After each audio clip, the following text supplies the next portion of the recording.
Bismillahirrahmanirrahim. Assalamualaikum warahmatullahi wabarakatuh.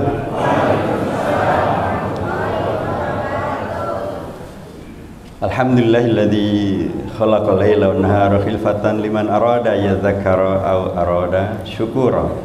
Alhamdulillahilladzi arsala rasulahu bil huda wa dinil haqqi lidhhirahu 'ala dini kullihi wa kafa billahi shahida wa kafa billahi nasira. Salatu wassalamu alaihi wa ala azwaji ummahatil mu'minin wa ala alihi tayyibin wa ala ashabil mardiyin wa ala man ittaba bi ihsani ila yaumiddin. Amma ba'd, faqala Allah azza wa jalla fi kitabil aziz, a'udzu billahi minasyaitonir rajim.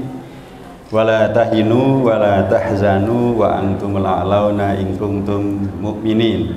Yamsaskum qarhun faqad massal qauma qarhum mithluh wa tilkal ayyamu nudawiluha bainan nas waliya'lamallahu alladziina aamanu wa yattakhidha minkum syuhada wallahu la yuhibbul zalimin wa liyumahhisallahu alladziina aamanu wa yamhaqal kafirin.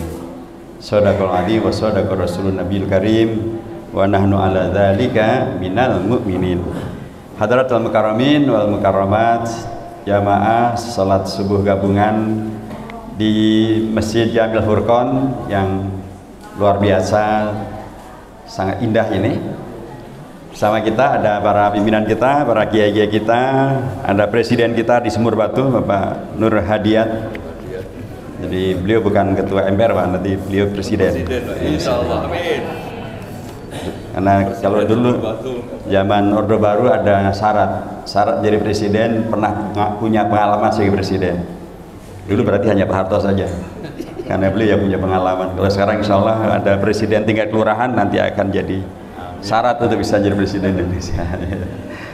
Bapak Nur Hadiat hafizahullah, dan juga Bapak pimpinan kita di Dewan Masjid Indonesia di Kemayoran, Bapak Haji Bambang Subroto, maupun di tingkat Sumur Batu, Kelurahan Sumur Batu, Pak Kiai Haji Amin Karim yang tadi telah menyampaikan ajakannya yang sangat-sangat baik tersebut.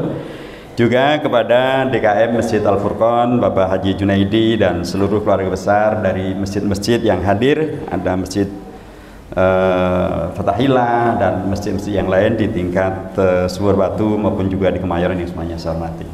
Jamaah sekalian, mudah-mudahan Allah selalu menjaga dan merahmati Bapak Ibu semuanya, sehat walafiat, selalu bisa melaksanakan hak dan kewajiban kita sebagai umat dan sebagai warga di Sumur Batu dan juga di Jakarta. Amin ya rabbal alamin. Jamaah sekalian, alhamdulillah kembali kita oleh Allah dihadirkan dalam nuansa yang luar biasa ini. Beberapa waktu yang lalu saya diundang di sini untuk peresmian masjid ini, ya. Masya Allah, masjidnya luar biasa, subhanallah, alhamdulillah. Mudah-mudahan sesuai juga dengan namanya akan bisa menghadirkan Al-Furqon. Al-Furqon pembeda antara sebelum ada masjid dengan sudah ada masjid, sebelum masjidnya semegah ini dan masjidnya sekarang semegah ini. Mudah-mudahan akan jadi sebagai sesuatu yang membawa kepada semakin banyak berkah yang bisa diberikan kepada jamaahnya, kepada lingkungan masjidnya, dan bahkan kepada warga di Sumur Batu, di Kemayoran, di Jakarta, dan seterusnya. Karena pada hakikatnya semuanya memang dimulai dari di mana kita berada. Kalau kita berada dalam posisi di mana kita bisa memakmurkan masjid, dan masjidnya semakmur ini, Masya Allah, saya kira ini masjid termewah ini tuh, termega di Sumur Batu.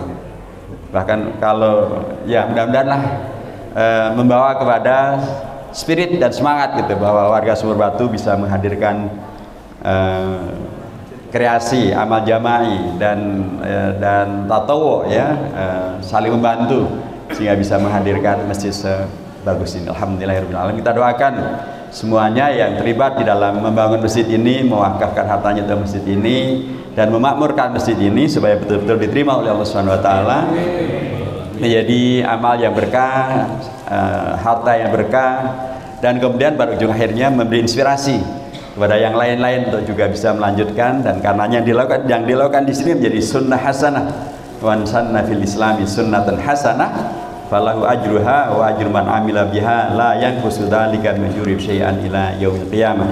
Siapapun yang menghadirkan tradisi yang baik, sunnah yang hasanah, maka dia akan mendapatkan pahala, bahkan pahala orang-orang yang terinspirasi mengikuti sunnah hasanah itu, maka pahalanya akan diberikan juga kepada inspirator sunnah hasanah tersebut, dan itu tidak berhenti melainkan berkelanjutan sampai terjadinya hari kiamat nanti, sampai kita dipertemukan dengan Allah Subhanahu wa taala. Amin ya rabbal alamin. Alhamdulillah. Jamaah sekalian, kita sekarang berada di bulan Sya'ban, dan setelah bulan Sya'ban bulan Ramadan. Rasulullah adalah tokoh yang sangat visioner. Beliau bahkan sejak bulan Rajab sudah mengingatkan kepada kita semuanya agar siap-siap menyambut datangnya tamu agung bulan Ramadan. Tadi juga sudah disambut gitu ya, Pak Amin Karim ya. Nanti di minggu pertama atau Jumat pertama di bulan Ramadan kita sudah siap-siap untuk berinfak yang terbaik, untuk kemudian bisa disumbangkan bagi perluasan amal soleh di Masjid Al-Furqan. Berpikir ke depan, itulah yang dahulu Rasulullah sudah ingatkan, Allahumma barik lana fi Rajab wa Sya'ban wa balighna Ramadan. Alhamdulillah kita oleh Allah sudah diselamatkan bertemu dengan bulan Rajab, dan bahkan kita sekarang berada di bulan Sya'ban. Kalau dalam bahasa Jawa ada ungkapan sing sopo nandur ngunduh gitu ya. Siapa yang menanam dia akan bisa memanen. Makna mafhum mukhalafahnya, lah kalau kita tidak menanam apa bisa memanen kan gitu. Dalam bahasa buku yang sempat sangat populer, siapa menabur angin menuai badai. Wah ini serem ya. Kalau tanamannya angin, ya akan dituai adalah badai. Demikianlah para ulama menyampaikan bahwa bulan Rajab itu ibaratnya adalah bulan menanam. Kemudian bulan Sya'ban adalah bulan menyiangi agar tanaman yang sudah kita tanam itu bisa tumbuh dengan baik, bisa tumbuh dengan subur, bisa diharapkan nanti berbuah. Sebab kalau tidak kita petani, kalau kita tidak riayah, kalau kita tidak urusi, tanaman sebaik apapun bisa jadi malah dipatok ayam, atau di bulldozer, atau mungkin oleh petugas kebersihan dikira ini tanaman yang berguna, disikat saja. Tanaman yang sudah kita tanam itu pun tetap harus dijaga.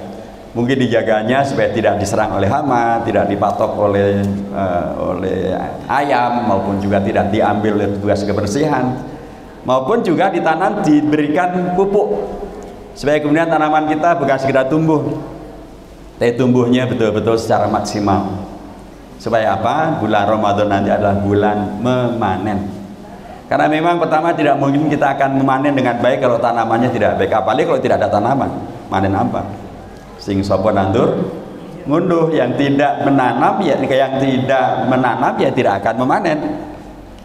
Tapi kemudian bila tanaman itu dijaga sehingga kemudian bisa tumbuh kembang ya, apakah namanya kalau kita di sini mungkin tanaman apa ya kalau di kota ya yang saya pokoknya kalau kita di kampung gitu, kalau kita punya sawah, kita punya lahan, kita punya ladang gitu ya, kalau kita menanam padi, kemudian padi itu disiangi, kemudian dikasih pupuk, dia bisa tumbuh kembang menjadi nanti padi yang akan bisa menghasilkan produk yang terbaik dan terbanyak.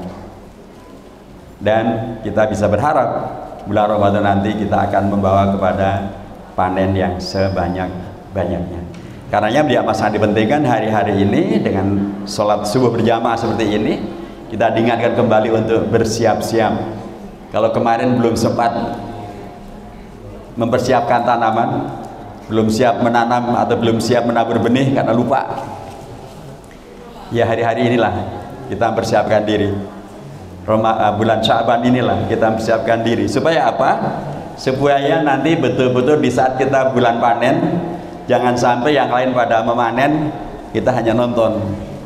Jangan sampai nanti yang lain pada manen pahala, kita malah kebingungan mau manen apa, karena tidak ada yang kita persiapkan, dan atau tidak ada yang persiapannya kita lakukan dengan cara yang terbaik.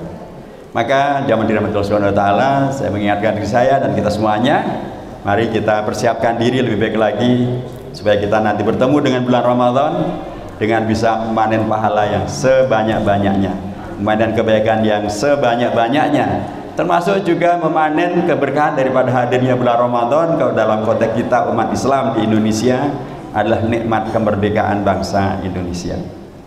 Karena kemerdekaan bangsa Indonesia bukan hanya dimerdekakan tanggal 17 Agustus tahun 45, tapi juga itu bertepatan dengan tanggal 9 Ramadan tahun 1346 Hijriah. Nah, kenapa ini saya sampaikan? Karena saya sekarang masih pakai syal Palestina, menandakan betapa saudara-saudara kita di Palestina sampai hari ini masih luar biasa. Di bulan Rajab, di mana kita memperingati Isra dan Mi'raj, kita pasti akan teringat dengan Isra dan Mi'raj itu, teringat dengan Masjid Al-Aqsa. Dan kemudian kita bertemu dengan bulan Ramadan, kita akan teringat dengan perjuangan Rasulullah dan perjuangan umat Islam di Indonesia. Di bulan Ramadan itulah dahulu Rasulullah membebaskan umat Islam dari terornya musyrikin Quraisy dalam peristiwa Badar Al-Kubra. Merdekalah bangsa dan umat Islam dari terornya orang Quraisy. Dan umat Islam di Indonesia memperingati kemerdekaannya nanti pada tanggal 9 Ramadan 1346 Hijriah. Saya mengatakan sekali lagi bahwa tanaman kebaikan yang ditanam oleh para bapak bangsa dulu, tentu oleh Rasulullah dan para sahabatnya, ternyata menghadirkan tanaman yang bisa kita panen. Kemenangan Rasulullah dalam peristiwa Badar Al-Kubra dipanen dengan eksistensi umat Islam, dan bahkan Islam menyebar sampai ke Sumur Batu, menghadirkan masjid yang megah ini. Ya, kalau waktu itu Rasulullah kalah pada peristiwa Badar Al-Kubra, selesai. Bahkan Rasulullah dahulu begitu luar biasanya serius untuk bisa memenangkan jihad di bulan Ramadan melawan musyrikin Quraisy itu. Beliau saya mengangkat tangan tinggi-tinggi, berdoa pada Allah, meminta, bermunajat, Allahumma intuhlik hadil isabah lan tu'bada fil ardi abada. Ya Allah, bila Engkau biarkan komunitas umat Islam ini dihancurkan oleh musuh-musuhmu, maka tidak ada lagi yang menyembah Engkau ya Allah sepanjang masa, sepanjang waktu, sampai selesainya dunia. Ya, karena yang menyembah Allah ya Rasulullah dan para sahabatnya, yang jumlahnya waktu itu sangat terbatas. Kalau dibiarkan mereka dihancurkan musyrikin Quraisy, ya selesai. Tapi Allah berikan pada kita karunia yang luar biasa. Bukan hanya Allah tidak membiarkan mereka dihabisi, tapi bahkan Allah membiarkan hadirnya kemenangan yang luar biasa, gilang gemilang. Karena kemenangan ini menghadirkan satu pembuktian bahwa kalau umat Islam menang, maka yang akan terjadi bukanlah radikalisme, ekstremisme, terorisme, tiji tibeh kata orang Jawa, mati siji mati kabeh, zero sum game gitu ya kata orang yang di kampusnya. Tidak dihabis-habisin, tapi justru menghadirkan kemenangan yang membawa kepada peradaban yang berkeunggulan. Pada waktu itu Rasulullah kemudian bisa memenangkan jihad tersebut dan menawan banyak sekali orang-orang musyrikin Quraisy, termasuk tokoh-tokoh musyrikin Quraisy yang sepanjang waktu ketika Rasul masih di Mekah sebelum hijrah ke Madinah, mereka bukan hanya ngerecokin, bahkan mensayembarakan untuk membunuh Rasulullah dan para sahabat, membunuh Rasulullah, dan sebelumnya mengisolasi Rasulullah dan para sahabatnya sebelum terjadinya peristiwa Isra dan Mi'raj. Ketika kemudian Rasulullah menang dan kemudian para pentolan Quraisy itu menjadi tawanan, apakah Rasulullah menghabisi mereka? Memang pernah terjadi, ada dialog ya. Rasulullah memberikan kesempatan kita untuk bermusyawarah umat itu. Apa yang akan dilakukan? Umar bin Khattab memang tokoh yang sangat tegas, tokoh yang sangat membela Islam dan umat Islam. Beliau nyampaikan, wahai Rasulullah, mereka dahulu adalah pihak-pihak yang mendolimi kita, bukan hanya mendolimi, bahkan melakukan kejahatan yang sangat luar biasa. Bahkan mungkin bahasa kita sekarang adalah TSM, terstruktur, sistematis dan masif. Ini mereka layaknya dipancung habis wahai Rasulullah.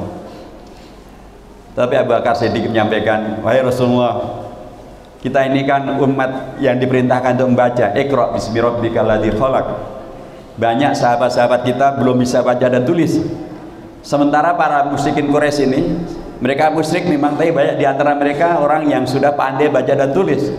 Maka wahai Rasulullah, perintahkan kepada mereka, kalau mereka ingin dibebaskan, maka pembebasannya adalah mereka mengajarkan baca dan tulis kepada umat Islam. Rasulullah pilih yang mana kira-kira? Ternyata Rasulullah tidak memilih untuk membunuh, tapi memilih untuk mengembangkan peradaban dengan mengajarkan baca dan tulis, dan menjadikan pelajaran atau pengajaran baca dan tulis dari musyrikin Quraisy itu kepada umat Islam sebagai syarat untuk pembebasan. Dan itulah yang terjadi. Subhanallah. Islam melalui kemenangan yang gilang gemilang itu mengajarkan bukan tentang radikalisme, bukan ekstremisme. Mirip dengan ketika saya kemarin selalu mengingatkan ketika umat Islam memenangkan Pak Anies Baswedan pada Pilgub DKI 2017 ya. Kemarin pada Pilpres 2019 hitungannya belum selesai sekarang. Semula Jakarta disebut sebagai juga dikalahkan Pak Anies itu, gitu kan? Semula kan quick count itu semuanya gitu, menyebutkan semuanya biru muda kecuali Sumatera Barat dan Aceh. Semula, dia ternyata terbukti melalui quick count, melalui real count bahwa ternyata Pak Anies Baswedan menang di Jakarta. Yang penting menang ya, sekalipun selisihnya baru 1% gitu. Tapi minimal itu mengkoreksi klaim dari awal yang dikatakan bahwa Jakarta pun dimenangkan oleh mereka. Ini mudah-mudahan akan menjadi pintu besar untuk mengkoreksi kesalahan dan atau ketidakakuratan daripada quick count tersebut. Jadi saya mengatakan dulu tahun 2017 umat Islam memenangkan Pak Anies Baswedan. Pada waktu itu juga muncullah fitnah yang luar biasa. Fitnahnya diantaranya adalah awas jangan sampai Anies menang di Jakarta. Kalau dia menang di Jakarta, Jakarta akan berubah menjadi sangat mengerikan seperti Syria. Akan ada bom, akan ada konflik antar umat beragama, akan ada perusakan rumah-rumah ibadah dan seterusnya dan seterusnya. Tapi ternyata alhamdulillah Pak Anies kita menangkan di Pilgub DKI tahun 2017 dan terbuktilah bahwa Jakarta tidak berubah menjadi Syria, tapi bahkan berubah menjadi ceria. Ya, termasuk hadirnya Masjid Al-Furqan ini kan subhanallah gitu ya, bagian daripada bukti betapa keceriaan. Kalau Jakarta konflik umat beragama terjadi, apa mungkin kita sempat bangun masjid? Ya mungkin akan terjadi kondisi yang semakin susah. Tapi yang jelas jamaah dirahmati Allah Subhanahu wa taala, begitulah memang sejatinya daripada umat Islam. Mereka sudah menanam. Rasulullah mengajarkan kepada kita tanaman. Tanaman itu termasuk tanaman umat yang menang. Dan kalau umat itu menang, hasilnya adalah bukan menghadirkan yang disebut sebagai terorisme, radikalisme, ekstremisme, tapi menghadirkan Islam yang rahmatan lil alamin. Nah, tadi saya sampaikan bahwa bulan Ramadan, di mana dulu terjadi peristiwa Badar Al-Kubra pada tanggal 17 Ramadan, pada tanggal 9 Ramadan juga terjadi peristiwa kemerdekaan bangsa Indonesia. Dan juga sesungguhnya sebelumnya kalau dalam konteks Palestina pada bulan Ramadan juga terjadilah kemenangan Salahuddin Al-Ayyubi mengalahkan raja pimpinan daripada pasukan salib, yaitu Richard Lionheart. Ramadan adalah bulan kemenangan. Ramadan adalah bulan kemerdekaan. Tetapi lagi-lagi kemenangan Badar, kemenangan di Palestina, kemenangan kemerdekaan di Indonesia itu tidak mungkin terjadi ujuk-ujuk tiba-tiba menang, nggak mungkin. Itu pasti terjadi karena memang ada persiapan-persiapan dan atau tadi benih yang sudah ditanam, dan benih yang ditanam tadi itu disiangi, dijaga supaya kemudian bisa menghadirkan potensi menjadi menang, dan terjadilah kemenangan tersebut. Jangan dirahmati Allah Subhanahu wa taala. Dan selalu saja dalam setiap kemenangan itu selalu saja melibatkan adanya para ulama, adanya para pemimpin, dan adanya mereka-mereka yang dalam tanda kutip dengan keulamaan dan kepemimpinan itu berbasiskan kepada nilai-nilai ajaran agama, dalam konteks ini adalah al-Islam. Ketika Rasulullah menang, pastilah di situ ada Rasulullah dan para sahabatnya. Begitu luar biasa mereka berikan kepada kita pemahaman yang baik dan benar tentang beragama, sehingga kemudian bisa menghadirkan kemenangan. Salahuddin Al-Ayyubi juga demikian. Beliau adalah seorang sultan, tapi sekaligus seorang yang pemahaman agamanya sangat baik, sehingga karena beliau adalah murid daripada Syekh Abdul Qadir Jilani. Syekh Abdul Qadir Jilani adalah murid daripada Imam Al-Ghazali. Mereka adalah keluarga besar dari madrasah namanya Madrasah An-Nidhamiyah. Jadi madrasah juga bagian daripada persiapan untuk kemenangan umat. Dan sekarang pun saya sering sampaikan bahwa di Indonesia ini sekolah yang terbaik di tingkat SMA, bukan SMA negeri, bukan SMA non muslim, tapi madrasah, namanya Madrasah Aliyah Negeri Insan Cendekia di Serpong. di Banten. Dari 5 besar ada yang keempat lagi-lagi madrasah, namanya Madrasah Aliyah Negeri Insan Cendekia di Pekalongan. Jadi madrasah adalah bagian daripada yang bisa mempersiapkan umat menjadi para pemenang. Maka sangat bagus bila program dari Masjid Al-Furqan ini juga diantaranya adalah memberikan beasiswa atau santri begitu ya, pada santri-santri untuk bisa sekolah di tempat yang terbaik. Supaya dengan demikian maka dengan para santri ataupun dengan para terpelajar yang dibiayai, dibeasiswai atau dibantu oleh masjid, oleh komunitas masjid, nanti akan juga kemudian akan memenangkan perjuangan-perjuangan di masjid. Karena memang kalau di pesantren itu kan ada kaidah wa faqidu syai'i la yu'ti. Kalau kita tidak punya, kita tidak bisa memberi.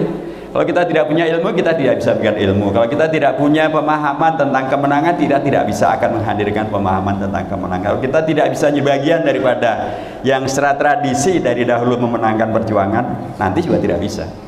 Nah, dengan demikian maka tadi saya sampaikan bahwa para ulama dan para umarok itu pasti terlibat dengan kegiatan keilmuan.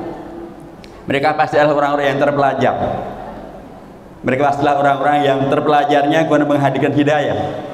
Karena kalau hanya terpelajar saja tapi jauh daripada hidayah, maka yang akan terjadi perjuangan yang semakin menjauhkan umat daripada bukannya kemenangan, tapi bahkan mungkin menjauhkan umat daripada hidayah itu sendiri. Bahkan akan bawa umat kepada kondisi di mana mungkin yang akan muncul adalah justru jauh daripada hidayah Allah. Yang mungkin muncul adalah kebijakan yang malah menjauhkan dari iman, bahkan mungkin mempopulerkan kemaksiatan dan lain sebagainya. Kiranya tetap sama, man izdada ilman walam yazdad hudan lam yazdad minallahi illa bu'dan. Siapa yang ilmunya bertambah, informasinya bertambah, wawasannya bertambah, tetapi imannya tidak bertambah, maka itu akan membuat dia bertambah, yaitu bertambah jauh dari Allah Subhanahu wa taala. Padahal ilmu itu harusnya semakin buat kita dekat kepada Allah Subhanahu wa taala. Innama yakhsyallaha min ibadihi al ulama. Nah, kalau kita merujuk kembali tadi saya sampaikan tentang Saudara Ayyubi yang seorang tadinya adalah seorang pelajar santri yang hebat dari para guru yang hebat. Demikian juga ketika kemudian kita bicara tentang kemenangan bangsa Indonesia melalui peristiwa kemerdekaan Indonesia. Di sana ada para ulama-ulama yang hebat yang menyertai perjuangan warga bangsa Indonesia. Di sana ada yang terlibat langsung, misalnya ada tokoh yang dulu belajarnya memang ada ya sebagian belajar di Belanda, Bung Hatta. Ada belajar di Indonesia menjadi insinyur Soekarno. Tapi ada juga yang belajar di Mesir. Di situ ada Kiai Haji Kahar Mudzakkir. Beliau seorang anak muda dari Kauman, kemudian di Wonogiri, kemudian nyantri di Termas, kemudian setelah itu nyantri di Kairo di Mesir. Ada juga tokoh yang sangat dikenal sebagai tokoh yang belajarnya hanya di Indonesia. Beliau adalah Kiai Haji Wahid Hasyim. Jadi yang belajar di Indonesia, di pesantren-pesantren Indonesia juga bisa menjadi luar biasa hebat. Kiai Haji Wahid Hasyim. Ada juga yang kemudian aktifnya di dunia politik, otodidak, tapi wawasannya luar biasa. Dia menguasai lebih dari 9 bahasa asing, padahal dia nggak pernah sekolah di sekolah-sekolah formal. Beliau adalah Haji Agus Salim. Antara kita sekarang ini yang belajar formal, kita pintar banyak bahasa Jawa, bahasa Sunda, bahasa Indonesia, bahasa Betawi. Ya, bahasa Arabnya alhamdulillahirabbil alamin. Kemudian kalau imam baca waladhdallin, bacanya pasti amin. Tapi beliau ini sesungguhnya sebuah tanaman yang luar biasa, memberikan inspirasi. Bangsa Indonesia juga bisa hebat. Bahkan otodidak pun bisa begitu luar biasa. Bahkan nanti beliau menjadi menteri luar negeri pertama di Indonesia. Padahal nggak pernah belajar di sekolah-sekolah formal, tapi beliau menguasai. Itu salah satu ulama hebat, Haji Agus Salim. Ada lagi tokoh yang memang sejak dari awal berkecimpung di dunia politik, Haji Abikusno Cokrosioso. Kebersamaan antara para tokoh kita yang berkecimpung di dunia ormas, dari NU Haji Wahid Hasyim, dari Muhammadiyah Haji Kahar Mudzakkir, dari partai-partai Islam ada Haji Agus Salim maupun Haji Abikusno Cokrosioso, membersamai para tokoh bangsa yang lain, dan bersama para pejuang-pejuang bangsa yang lain hadirlah kemudian Indonesia yang merdeka pada tanggal 9 Ramadan tahun 1346 Hijriah. Nah, jamaah dirahmati Allah Subhanahu wa taala, sekarang dan ke depan pun kaidahnya tetap sama. Kalau kita ingin kemudian tanaman kebaikan yang telah ditanamkan oleh Rasulullah, ditanamkan oleh Salahuddin Al-Ayyubi, ditanamkan oleh Kiai Haji Wahid Hashim, putra daripada Kiai Haji Hashim Asy'ari, Kiai Haji Kahar Muzakir dan lain sebagainya. Kalau itu ingin kita lanjutkan, maka kita akan bertemu dengan satu kaidah yang disampaikan oleh seorang tokoh yang sangat dikenal dalam bidang penulisan sejarah, dalam bidang ilmu sejarah. Beliau adalah Ibnu Khaldun. Dalam muqaddimahnya beliau menyampaikan satu kaidah yang sangat populer dan sangat benar. Beliau mengatakan at-tarihu yu'idu nafsahu. Yang namanya sejarah dan peran sejarah adalah pengulangan. Dulu bisa baik, nanti juga bisa baik. Dulu bisa gagal, nanti juga bisa gagal. Dulu bisa sukses, nanti juga bisa sukses. Dulu bisa menang, nanti juga bisa menang. Kapan itu? Bila syarat-syaratnya diulangi kembali. Kalau syarat menang diulangi, maka akan terulanglah kemenangan itu. Bila syarat gagal terulang kembali, akan terulang jugalah kegagalan tersebut. Tentu saja kita tidak ingin menjadi umat yang gagal. Kita tidak ingin menjadi sepanjang waktu menjadi umat yang tidak sukses gitu ya. Kita inginnya menjadi umat yang sukses. Untuk itulah karenanya pada akhir bulan Ramadan itu kan para ulama kita membuat doa yang khas gitu ya. Sepanjang waktu kita mengisi menanam benih di bulan Rajab, menyiangi di bulan Sya'ban. Di bulan Ramadan kita mestinya memanen panenan yang sebenarnya. Untuk itulah karenanya di akhir bulan Ramadan itu dikunci dengan doa. Doanya sangat populer. Bahasa Arabnya sangat benar, nahwu sorofnya sudah benar. Minal aidin wal faizin. Itu benar sekali. Kalau tidak benar ataupun doanya dilakukan orang yang nggak ngerti gramatika bahasa Arab, nahwu, mungkin akan menyebut minal aidun wal faizun. Minal aidin wal faizun itu doanya sangat benar. Bahasa Arabnya sangat fasih. Tapi mohon maaf, saya 13 tahunan di Madinah, saya belum pernah mendengar orang Arab menyampaikan doa di akhir bulan Ramadan dengan doa minal aidin wal faizin. Apa salah? Enggak. Doa pakai bahasa Jawa aja boleh, apalagi masih pakai bahasa Arab gitu ya. Arabnya fusha lagi. Inilah doa khasnya para ulama di Indonesia. Menyebar nanti ke Malaysia memang, karena Malaysia kan bagian rumpun dari Melayu ya. Tapi aslinya adalah doa ulama kita di Indonesia. Kita berdoa bukan hanya untuk minal aidin, untuk pulang, ada yang menyebutnya pulang kampung, tapi bukan hanya sekedar pulang kepada fitrahnya, tapi wal faizin juga. Kita berdoa agar kita menjadi umat yang menang, karena hakikat fitrahnya umat Islam itu sesungguhnya bukan untuk yang menjadi yang kalah, tapi untuk menjadi yang menang. Ini kemarin saya juga mengusulkan tuh, sholat taswil kita jangan hanya salimin. Salimin ya selamat, tapi kalau nggak menang, selamatnya nggak tuntas, nggak paripurna. Karena saya usulkan wasilil dzalimin bidzalin wa akhrijna min bainihim salimin, itu pada bait yang pertama. Yang kedua wa akhrijna min bainihim faizin, supaya kita bisa menjadi menang. Mungkin kemarin belum banyak yang salat hasilnya faizin, masih hanya salimin. Ya salimin ya selamat memang kita, tapi belum faizin. Minimal di quick count, tapi insyaallah akan faizin pada hakikat kebenaran daripada perjuangan itu sendiri, insyaallah. Jadi jangan dirahmati Allah Subhanahu wa taala. Terakhir karenanya tadi saya sampaikan di depan surah Al-Imran ayat yang ke-139 dan 140. Allah mengingatkan kepada kita kembali hakikat daripada diri kita semuanya. Kita oleh Rasulullah dijadikan si umat yang menanam, menyiangi dan mengetam. Tapi kadang-kadang apa yang kita lakukan, apa yang kita usahakan belum menghasilkan hasil sesuai yang kita harapkan. Karena Allah mengingatkan wala tahinu wala tahzanu wa antumul a'launa in kuntum mu'minin. Jangan pernah berputus asa, jangan pernah merasa rendah diri, jangan pernah merasa tidak ada gunanya. Kita semuanya tetaplah yang terhormat selama kita betul-betul istiqomah memegangi nilai-nilai keimanan, menjadi orang-orang yang mukminin dan mukminat.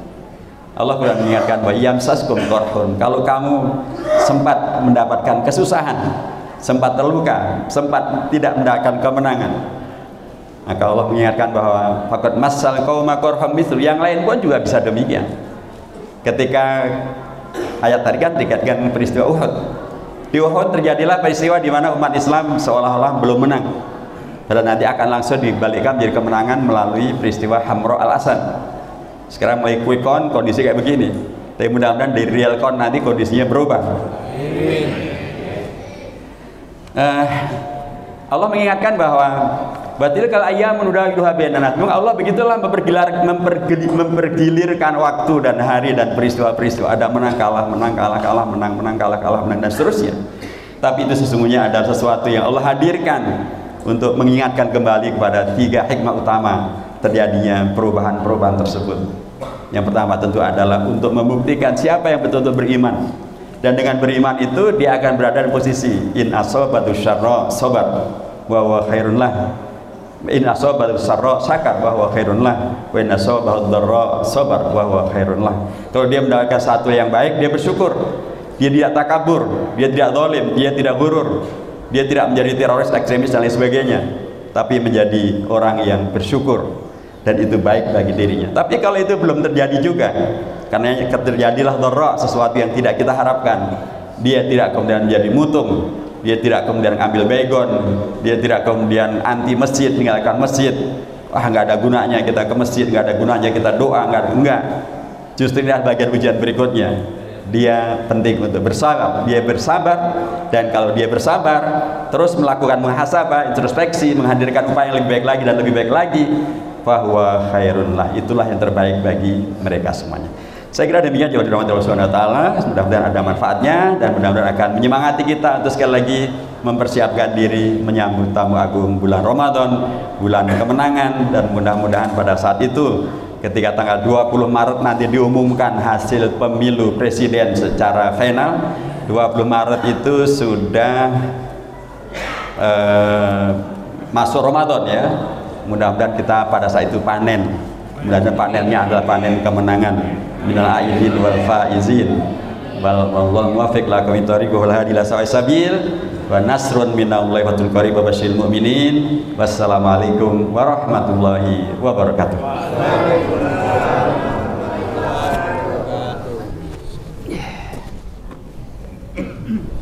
Alhamdulillah, ada waktu dialih-alihkan dulu, saat yang resmiin dulu yang depan masjid alih-alih. Iya, dituliskan aja suratnya dulu, dikirimkan ya suratnya dulu biar dicek. Ya.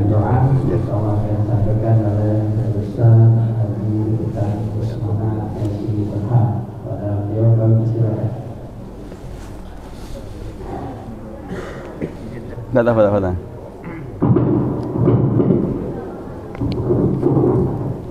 Bismillahirrahmanirrahim. Ala hadhihi wa likulli salihah al-fatihah. A'udzubillahi minasyaitonir rajim. Bismillahirrahmanirrahim. Alhamdulillahirabbil alamin.